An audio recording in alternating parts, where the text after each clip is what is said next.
Luiz Inácio Lula da Silva voltou a jogar a culpa pela incompetência do seu governo nos empresários brasileiros. No vídeo de hoje eu vou mostrar para você a declaração absurda feita por ele em uma entrevista que irá ao ar apenas no próximo domingo e vou mostrar as provas da hipocrisia na sua fala. Mas antes eu preciso falar sobre um outro assunto também muito absurdo.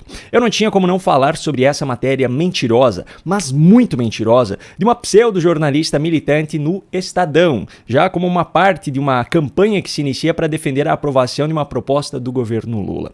Veja só, Eliane Cantanhede, que também dá os seus pitacos travestidos de jornalismo na Globo News, publicou uma matéria de opinião no Estadão com a seguinte manchete: de olho em 2026, governadores de direita viram as costas até para debate de segurança pública. Jair Bolsonaro não para de gritar: o candidato sou eu. Falta combinar com os russos, a começar da Justiça Eleitoral e do Supremo, mas principalmente com Tarcísio, Caiado, Zema e Ratinho. Na matéria em questão, ela fala sobre o chamado pacote antiviolência, que na verdade é o pacote da consolidação da ditadura, apresentado pelo governo Lula em uma reunião com os governadores na última semana. E argumenta que, abro aspas, nada justifica que governadores de oposição a Lula tenham se negado a participar de um debate que não é partidário e ideológico, mas de interesse do Brasil. Fecho aspas. No texto, ela critica os governadores que não compareceram à reunião e não enviaram representantes, critica os que não foram, mas enviaram representantes no seu lugar e critica ainda aqueles que foram, mas discordaram da proposta apresentada pelo governo Lula. Cantanhede defendeu ainda abertamente nessa matéria o pacote em questão, dizendo que ele é importante e necessário. Pois bem, agora, depois de reproduzir as narrativas da pseudo-jornalista, vamos aos fatos. A segurança pública definitivamente é um dos maiores problemas no Brasil, mas a proposta apresentada pelo governo Lula não resolve esses problemas. Pelo contrário, ela apenas cria o cenário que o governo Lula precisa para caminhar rumo ao controle total da Força Armada desse país, assim como já aconteceu em outras ditaduras, como é o caso da Venezuela.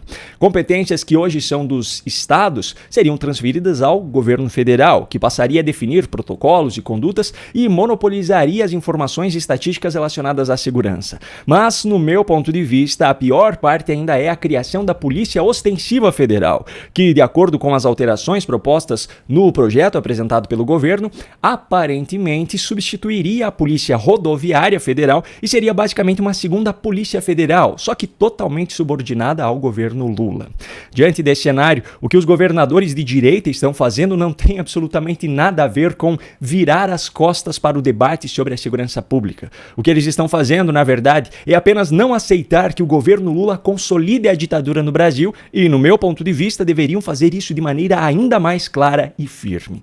A você, cidadão brasileiro que está assistindo a esse vídeo, eu deixo meu alerta. Se prepare, pois agora que as eleições municipais e as eleições presidenciais americanas passaram, esses pseudo-jornalistas militantes vão colocar as suas campanhas mentirosas em favor desse pacote de consolidação da ditadura como uma de suas prioridades. Não se deixe manipular por eles.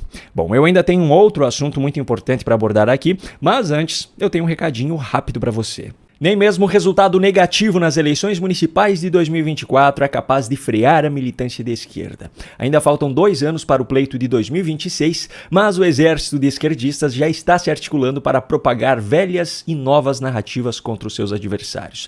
Para evitar que o Brasil continue nesse cenário catastrófico decorrente do resultado de 2022, é muito importante que cada cidadão de direita esteja preparado para combater essa militância da melhor forma possível, derrubando completamente os seus argumentos.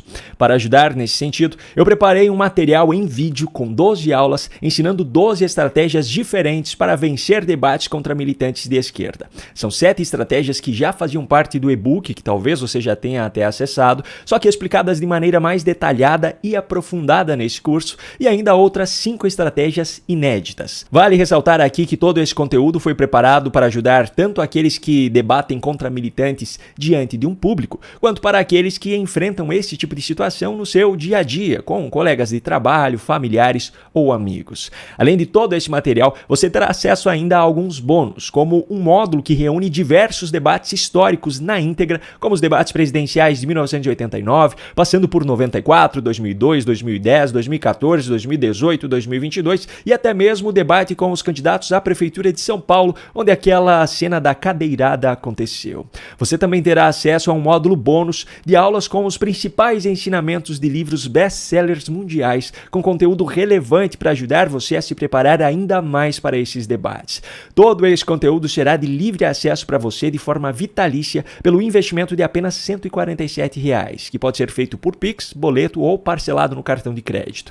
Para isso, basta clicar no link que está aqui na descrição do vídeo ou apontar a câmera do seu celular para o QR Code que está aparecendo no canto da sua tela. Eu espero você lá. Muito bem, vamos aos fatos. Luiz Inácio Lula da Silva jogou a culpa pela incompetência no seu governo nos empresários brasileiros mais uma vez. Em um trecho divulgado de uma entrevista à Rede TV, que irá ao ar no próximo domingo, Lula falava sobre os cortes de gastos que precisam ser feitos pelo governo na tentativa de equilibrar as contas públicas e, tentando tirar dos seus ombros a responsabilidade sobre esse cenário, ele questionou se o Congresso aceitaria reduzir suas emendas e, mais uma vez, mostrando ter ainda a visão de líder sindical dos anos 70 e 80, questionou o uso de subsídios por parte de empresários. Porque não é só tirar do orçamento do governo, eu tenho que tirar.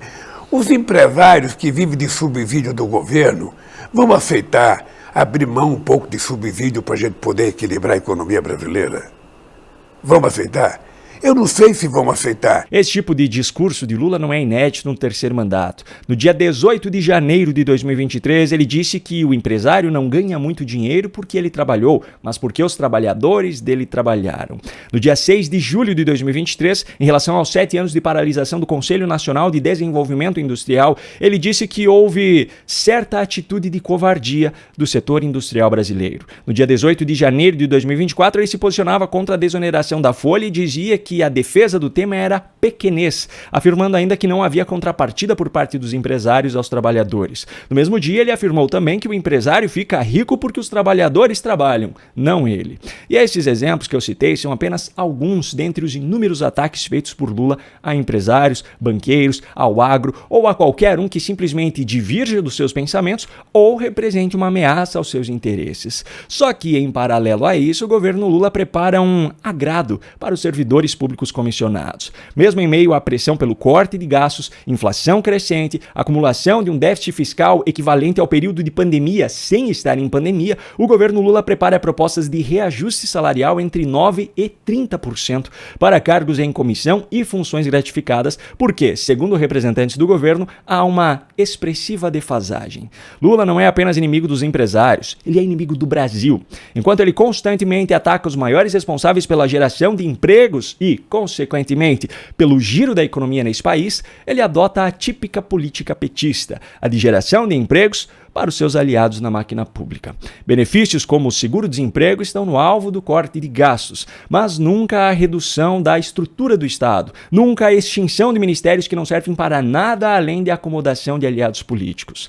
Subsídios para as empresas são alvos de crítica do presidente, mas nunca as regalias sustentadas pelo dinheiro público, como é o caso dos novos aviões que Lula já decidiu comprar após aquele conveniente problema técnico no México. Como um típico petista, Lula age de maneira irresponsável em sua gestão, priorizando apenas a imagem do seu governo. A responsabilidade pelos resultados catastróficos e as soluções para eles precisam ser assumidas sempre pelo povo brasileiro, que sofre cortes naqueles benefícios que já são bancados pelo seu próprio dinheiro e ainda precisam arcar com novos ou maiores impostos. É o velho socialismo, aquele que só se aplica aos outros, nunca aos que estão no poder, pois esses não abrem mão de nenhuma das suas regalias.